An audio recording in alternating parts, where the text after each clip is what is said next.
नमस्कार, आप देख रहे हैं खबर भारत 360 और मैं हूं आपके साथ दिव्या।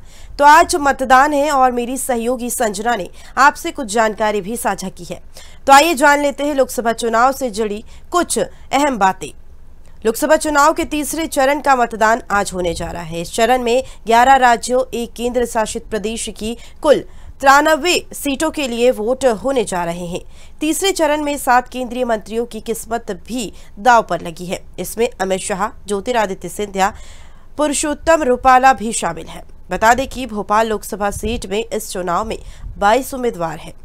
कुल 2034 पोलिंग बूथ पर मतदान हो रहे हैं।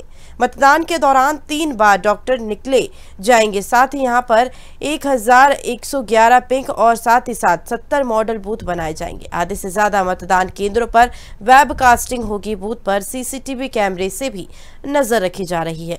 बम्पर वोटिंग के लिए पहली बार पोलिंग बूथ पर ही 3 ड्रॉ खोले जाएंगे, जिसमें वोटर डायमंड रिंग और गिफ्ट जीत सकेंगे। वोटिंग सुबह 7 बजे से लेकर 6 बजे तक चलेगी।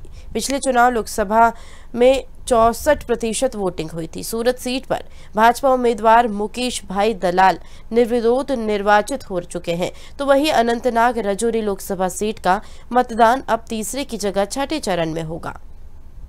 इस चरण में केंद्र सरकार के 7 मंत्रियों की किस्मत भी ईवीएम में कैद होनी है। इन मंत्रियों में केंद्रीय गृह मंत्री अमित शाह, स्वास्थ्य मंत्री मनसुख मांडविया, नागरिक उड्डयन मंत्री ज्योतिरादित्य सिंधिया भी शामिल है।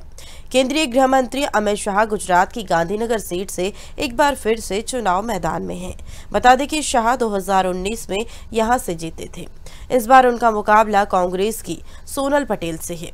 सोनल गुजरात महिला कांग्रेस की अध्यक्ष रह चुकी है और 2019 में गांधीनगर लोकसभा सीट पर 69.3% मतदान हुआ था। बता दें, ज्योतिरादित्य सिंधिया हर बार की तरह इस बार भी गुना लोकसभा सीट की इस चुनाव में चर्चित सीट बनी हुई है।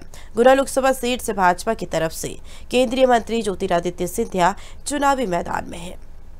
बता दें, नागरिक उड्डयन और इस्पात मंत्री सिंधिया अभी मध्य प्रदेश से भाजपा के राज्यसभा सांसद हैं। इस चुनाव के लिए कांग्रेस ने सिंधिया के सामने राव यादवेंद्र सिंह यादव को अपना प्रत्याशी बनाया है।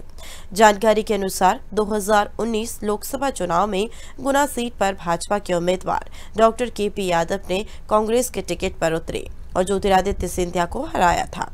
उस चुनाव में यहां पर 73% मतदान दर्ज किया गया। प्रहलाद जोशी, जिन मंत्रियों की सियासी किस्मत इन चरण में दांव पर है, उनमें प्रहलाद जोशी भी शामिल है। केंद्रीय कोयला एवं संसदीय कार्य मंत्री कर्नाटक की धारवाड़ सीट से भाजपा के प्रत्याशी है। यहां कांग्रेस ने पार्टी के युवा नेता विनोद आसूती को उतारा। बता दें, भाजपा के प्रहलाद जोशी 2019 में यहां से जीतकर संसद पहुंचे थे। पिछले चुनाव में धारवाड़ सीट पर 72.1% वोटिंग दर्ज की गई थी।